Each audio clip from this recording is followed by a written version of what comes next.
반갑습니다. 긱스코리아 대표 이성규입니다. 여러분들께서는 낚시를 하시면서 가장 중요한 용품이 어떤 것이라고 생각을 하십니까? 물론 낚싯대도 있겠고 릴도 있고 원줄, 목줄, 바늘, 도래 다양하게 있겠죠. 저는 개인적으로 찌가 가장 중요하다고 생각합니다.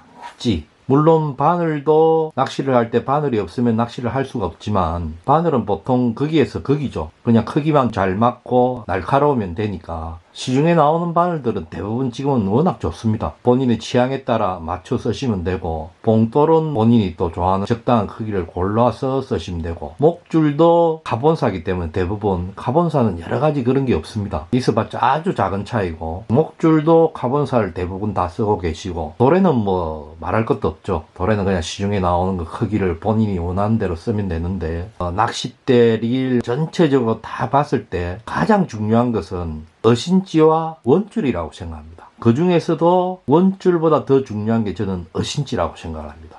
원줄도 물론 중요합니다. 원줄이 펌어가 생기고 강도가 약하고 이러면 낚시를 하는데 상당히 애로사항이 많죠. 이번 시간에는 어신지에 대해서 말씀드려보는 시간을 가져보겠습니다. 다시 한번 또 질문을 드려보겠습니다. 낚시를 할 때 어신지를 만약에 선택을 하셨다면 어신지가 가져야 될 기능은 뭘까요? 어떤 분들은 찌는 거기서 거기다. 중국산 3,000원짜리도 상관없고 5,000원짜리도 상관없기 때문에 괜히 비싼 찌를 쓸 필요가 없다 말씀을 하시는데 그분들은 아직 찌의 중요성이나 찌의 특성 파악을 정확하게 아직 하지 못하고 있을 수도 있습니다. 어신지는 우리가 그렇죠. 민물이든 바다든 낚시인의 눈이라고 그럽니다. 안 보이는 물속을 어신지의 동작 변화로 알려주는 게 찌기 때문에 찌는 사실 그만큼 중요한 겁니다. 여기서 제가 말씀드리는 어신지가 갖춰야 될 기능은 차례대로 말씀을 드려보면 예민성이 있어야 되고 조정성이 좋아야 되고 안정성도 좋아야 되고 원투성도 좋아야 되고 신성도 좋아야 됩니다.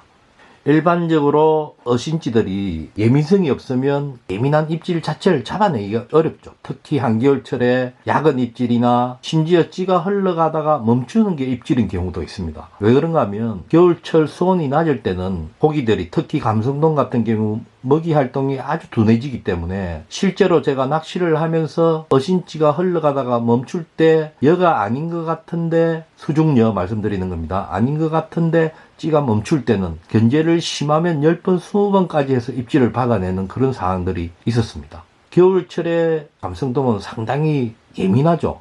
가을철 감성돔은 좀 활동성이 높고 먹이도 잘 먹고 이런 상황입니다.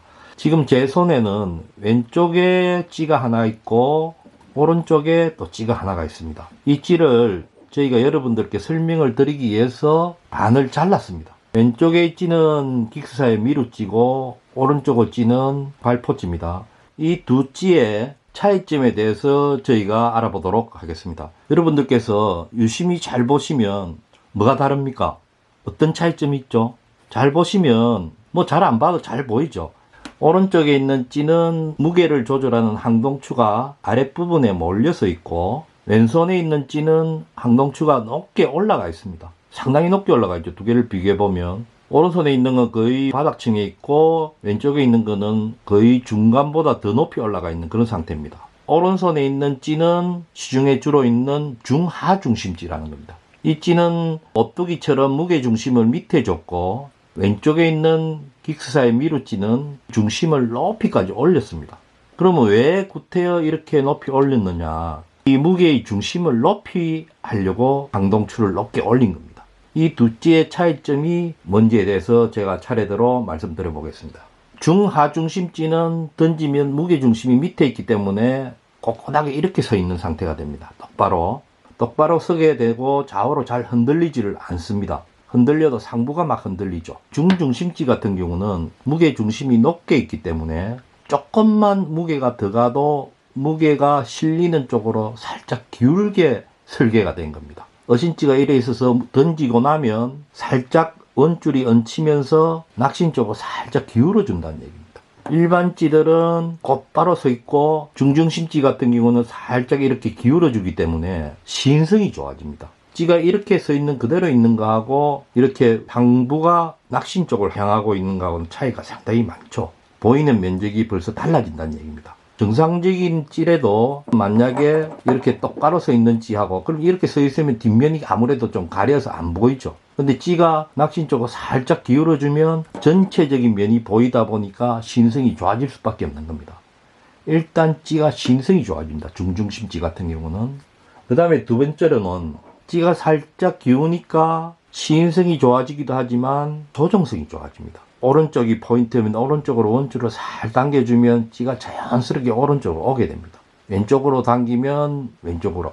근데 여기서 중요한 건 원줄을 견제했을 때 밑채비까지 흔들리면 대상어들이 입질을 하려다가도 놀라는 경우가 많습니다. 그래서 부드럽고 자연스러운 조정이 가능하다는 겁니다. 이거는 긱스사의 미루 중중심찌를 써보신 분들은 아시죠? 저중심찌들은 하부에서 잡고 있는 힘이 워낙 강하기 때문에 당기는데 조금 더 저항감이 있습니다. 저항감이 있어서 찌도 끌려오지만 밑채비도 끌려오는 경우가 많죠. 중중심찌는 찌의 조정성도 좋다는 걸 말씀드리고 싶습니다. 그 다음에 찌 예민성입니다.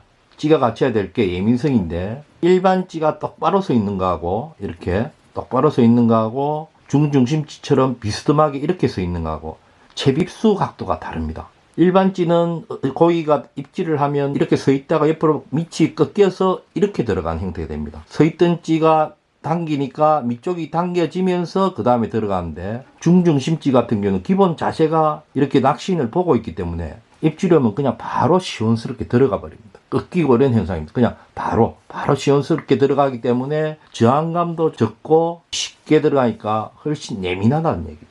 그 다음에 안정성도 중중심찌가 뛰어납니다. 일반적인 찌들은 이렇게 곧바로 서 있고 중중심찌 같은 경우는 옆으로 기울어져 서 있기 때문에 안정성이 똑바로 서 있는 찌는 주변에 파도나 바람이 있으면 계속 이렇게 까부는 현상이 나타납니다. 그래서 찌가 계속 흔들리죠. 낚시를 하는 분의 입장에서 눈의 피로도가 상당히 높습니다. 계속 이렇게 흔들려 버리면.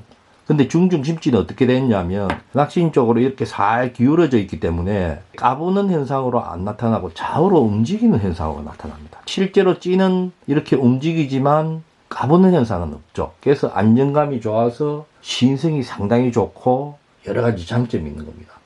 그 다음에 원투성에 대해서 제가 말씀드려 보겠습니다. 자, 여러분, 항동이 밑에 조금 들어가 있는 거하고 상부에 높이까지 들어가 있는 거하고 어느 게 찌가 무겁겠습니까? 지금 제가 이렇게 들어봐도 오른손의 중하중심찌보다 제 왼손에 든 중중심찌가 약 3분의 1 이상은 무겁게 느껴집니다. 당연하겠죠. 추가 그만큼 많이 들어갔으니까.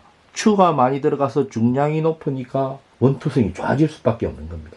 이렇게 보면 중중심찌는 어신찌가 갖춰야 될 시인성, 예민성, 조정성, 안정성, 원투성을 모두 갖춘 찌입니다. 낚시를 하면 상당히 효과적으로 낚시를 할 수밖에 없는 상황이 되는 겁니다.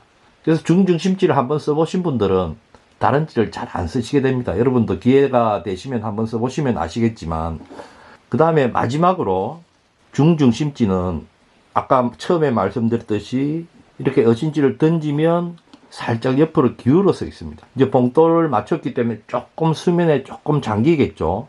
제가 항상 강조하는 수면 아래 찌 맞춤을 해 놓으시면 밑채비가 바닥에 닿은 경우에 어떤 변화가 생기는가 하면 일반 중하중심찌들은 그 변화가 거의 없습니다. 조금 떠오르는 정도가 되겠죠.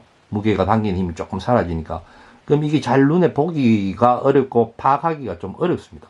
근데 중중심찌 같은 경우는 밑채비가 바닥에 닿는 순간 찌가 바로 서면서 살짝 올라옵니다. 그리고 좌우로 흔들어 줍니다. 왜? 밑에서 당기는 힘이 사라지니까 일단 찌가 올라올 수밖에 없고 그 다음에 기울어졌던 찌가 당기는 힘이 사라지니까 또 바로 서게 되고 그 다음에 상부에 무게중심이 올라와 있으니까 좌우로 흔들리면서 나 지금 바닥에 걸렸습니다 라는 걸 낚시인에게 알려주는 겁니다. 이렇게 좌우로 자꾸 흔들립니다. 중중심찌 써본 분들은 아실 겁니다. 그래서 미끌림 바닥 파악 지형에는 중중심찌가 최고라고 말씀하시는 분들도 많이 계십니다.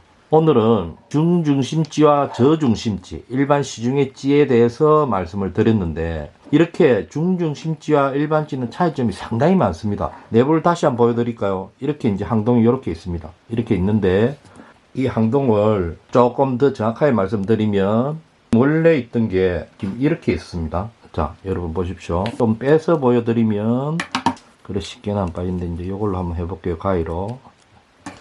자, 보여드리겠습니다. 자, 항동입니다. 파이프 항동이 이렇게 밑에 있죠. 밑에 있고, 그 다음에 위에 항동도 빼보겠습니다. 이건 사실은 중중심지에 놓아올 수도 있는데, 제가 여러분들의 이해를 이제 도와드리기 위해서 이 부분을 보여드리겠다 싶어서 이제 지금 보여드리는 겁니다. 한번 보십시오. 항동이 계속 위에 있죠. 이게 이제 좀 위에 있던 부분입니다. 여기를 또 자세히 보면 납이 조금 보이죠. 하얀 게. 이 부분이 납입니다. 가운데 파이프가 있고, 가쪽은 오동목이고, 요거는 이제 부력이 B지입니다. B지.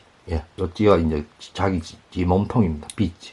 이제 찌가 호스마다 항동과 납과 납의 무게 양과 위치가 다 달라집니다. 그거는 이제 저희 기크사에 좀 노하우기 때문에 뭐 전부 다 말씀드리긴 좀 어렵고, 하부 쪽에 좀 항동이 많이 실릴 때도 있습니다. 무게중심은 어쨌든 또 올라가죠.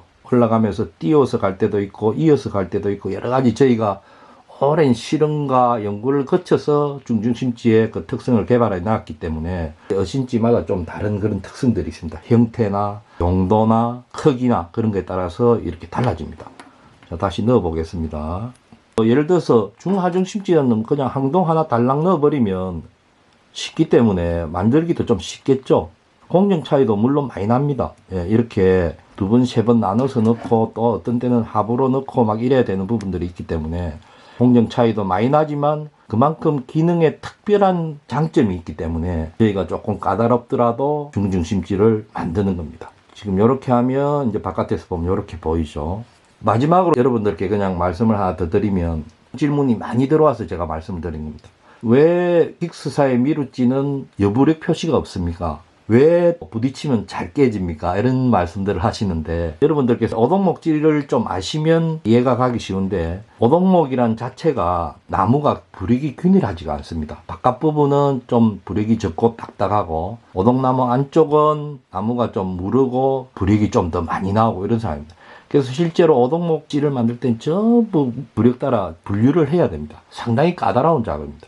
긱스사의 미루찌 같은 경우는 거의 100공정을 가까이 갑니다. 일반적인 찌도 50공정이 넘습니다. 그만큼 손길이 많이 가는 그런 상황인데 부력 표시를 할 수는 있지만 정확하지가 않기 때문에 최대한 저희가 정확하게 맞추지만 나무마다 조금씩 차이가 있고 그걸 잡아내지만 조금의 오차가 있을 수도 있기 때문에 정확하지 않는 그 부력 표시는 안 적는 게 차라리 낫다고 생각을 하기 때문에 저희가 안 적는 겁니다.